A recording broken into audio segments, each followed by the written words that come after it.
any conflict between political parties and the government.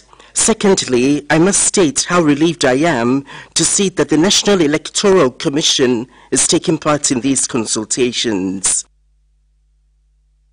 The Parliament's budget sessions are expected to begin tomorrow in Dodoma, with members of Parliament already arriving at the city and ready to take part. I would like to promise my people of Bukene province that I will try my level best to make sure that we get sufficient funds for the development of projects that are proceeding in Bukene province in the areas of water, roads, and without forgetting an important area in the supply of electricity in rural areas. It is our intention to ensure that all projects that are directly associated with people will be fulfilled. Also, anyone who wishes to increase their income will be able to get such an increase. This is because at the end of the day, we want to shift a Tanzanian from a low income to a middle income, so we would like to see all projects that touch the citizens in any way to be realized. Wildlife experts and researchers in Kenya and Tanzania have built a network together that aims at cooperating to deal with the ongoing challenges faced by wildlife in Serengeti National Park for Tanzania and Masai Mara in Kenya. What happens there is that there are challenges of an increase of population and their activities. Some of them are farming, while others are erecting fences for wild animals. Now, because of the erection of those barriers, the animals cannot reach the places that they wanted to reach. And even the way is blocked for those wild animals that were shifting from the west of Masai Mara to the east. We all know that if the Serengeti dies, then tourism activities in the country will suffer a massive hit. We are aware of how much the national park contributes especially to the national income. We also know where the Serengeti Park has put our country in the world. So even the people living along the Serengeti Mara region should now use the results of research that are done. That's all for national news. International news is next.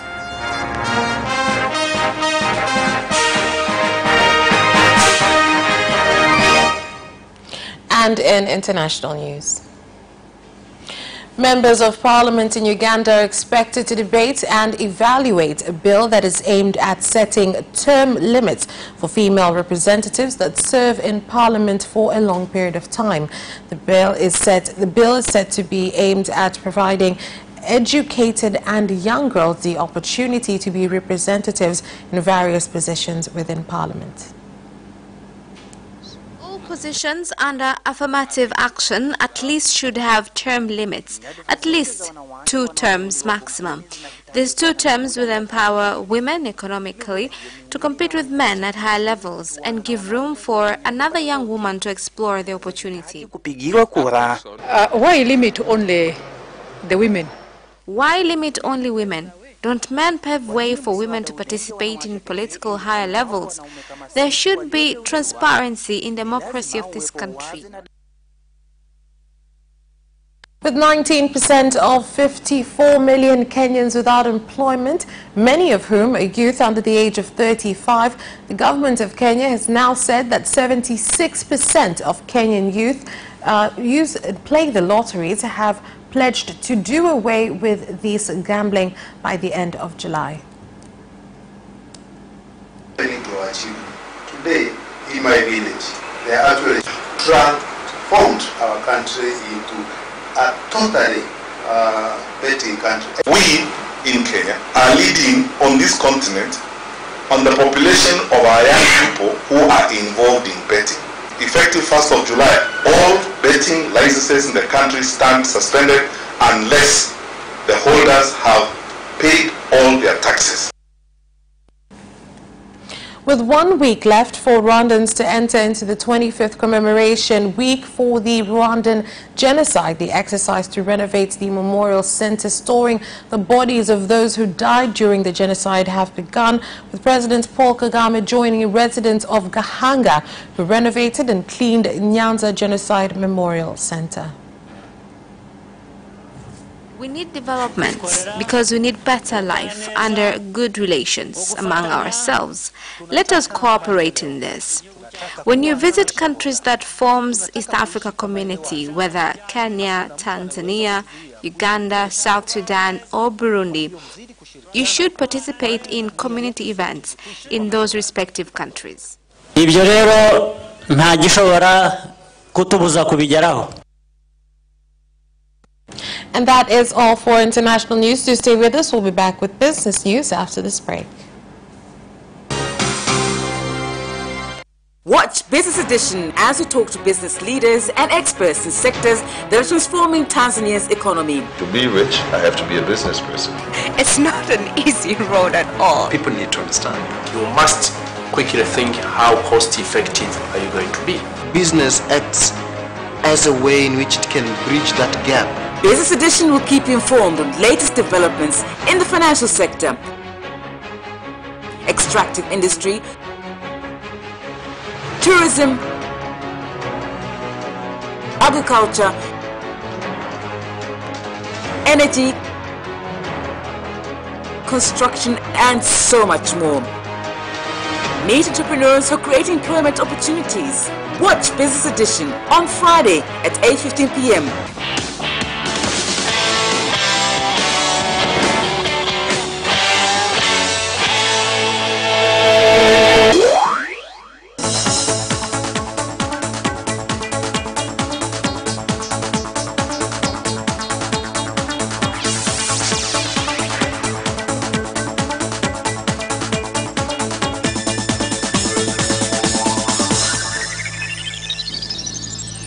Welcome back, and in business news.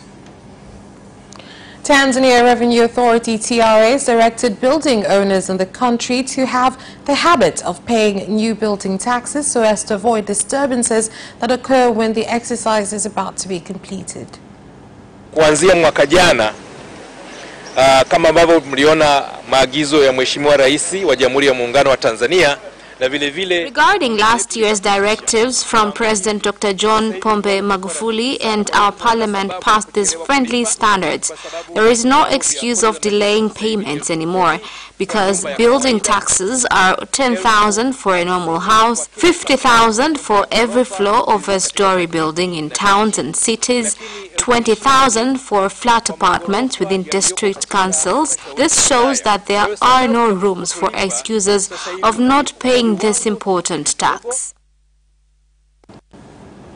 The Minister of Industry and Trade, Joseph Kakunda, has directed experts who are going through the Sustainable Industrial Development Policy, the SIDP, for 1996 to ensure that they get policies which will go along with resolution of current industrial challenges and aid in improving the business environment in the country.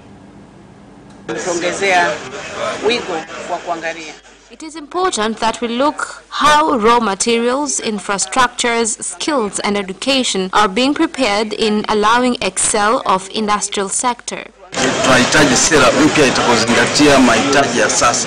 We need new policies that will fulfill current demands because our country is moving towards industrial economy.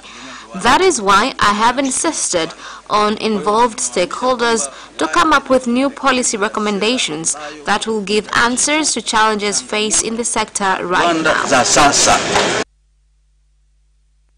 Tanzania Trade Development Authority, TanTrade, has urged entrepreneurs, especially local producers, to take part when international exhibitions occur so as to exchange experience and grow their business capital. If we look at quality of products brought in this exhibition are of higher standards comparing to even products that are imported from China and elsewhere. We have to encourage our local producers by supporting their work, especially institutions like TCCIA and CTI, to support our Tanzanian entrepreneurs. The quality of imported goods is not equal to the one that we produce in the country because our products are of better quality. It is about time now that Tanzanians should be patriotic by prioritizing products made in Tanzania. However, more awareness efforts are needed, especially in exhibitions.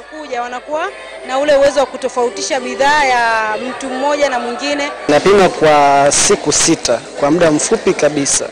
This machine can determine pregnancy of 6 days with accuracy of up to 99%, and it is user-friendly, reliable and rapid home kit.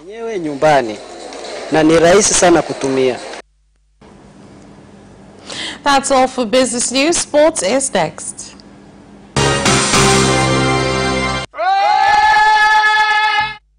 My name is Kotaro Tokuda. What's up? My name is Céline Garnier. I'm John Barnes from Liverpool Football Club. The hip hop, the hip it, the hip it, the hip hip hop. You don't stop the rockin' to the bang bang boogie. Say up jump the boogie to the rhythm of the boogie to beat. Now what you hear? I'm watching Sports Gazette. I'm watching Sport Gazette. And you're watching Sports Gazette with Sebastian. With Sebastian. Peace out. Yes! And you can also watch Sports Gazette for highlights and interviews regarding sports. Do not miss Sports Gazette every Wednesday at 7 p.m. only on Capital Television.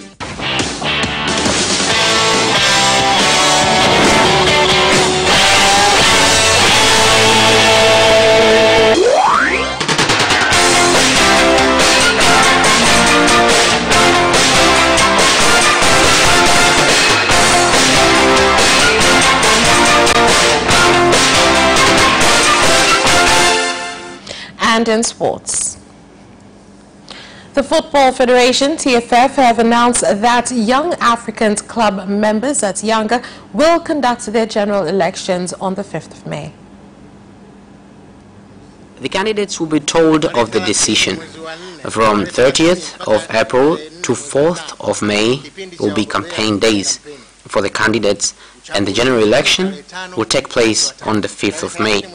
From 30th of April to 4th of May will be campaign days. The status of candidates who were registered in the earlier election, which was postponed, is they will continue to be candidates. Ambao ulisimamishwa wale wataendelea kuwa wagombea. The Prime Minister Kassim Majaliwa is scheduled to be the guest of honor at the Sokoine Marathon, which will take place this Saturday in Arusha.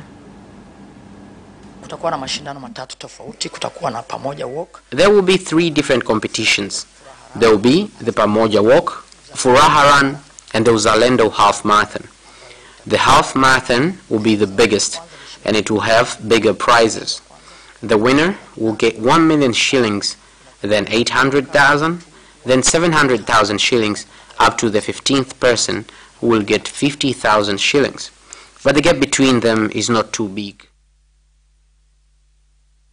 Hugo Lloris made another very costly error against Liverpool on Sunday, and it feels like he has let Tottenham down too many times. This is said by the former Tottenham midfielder Jermaine Jenas. Let's hear more on this story. Pochettino can be so proud of his side because they dominated the second half at Anfield and they should have won the game. Instead, they lost because Lloris had a shocker when he tried to deal with Mohamed Salah's header. It was just not acceptable, and in the situation Spurs are in, chasing a top 4 place, they needed better from their captain. You cannot legislate for mistakes like that from your goalkeeper, but Lloris has been making them for a couple of seasons now. What is in the 32-year-old's favor is that he's still making some world-class saves, where Borussia Dortmund at the start of March, for example, when people didn't think Spurs would have got through that Champions League tie without some of the early stops he made.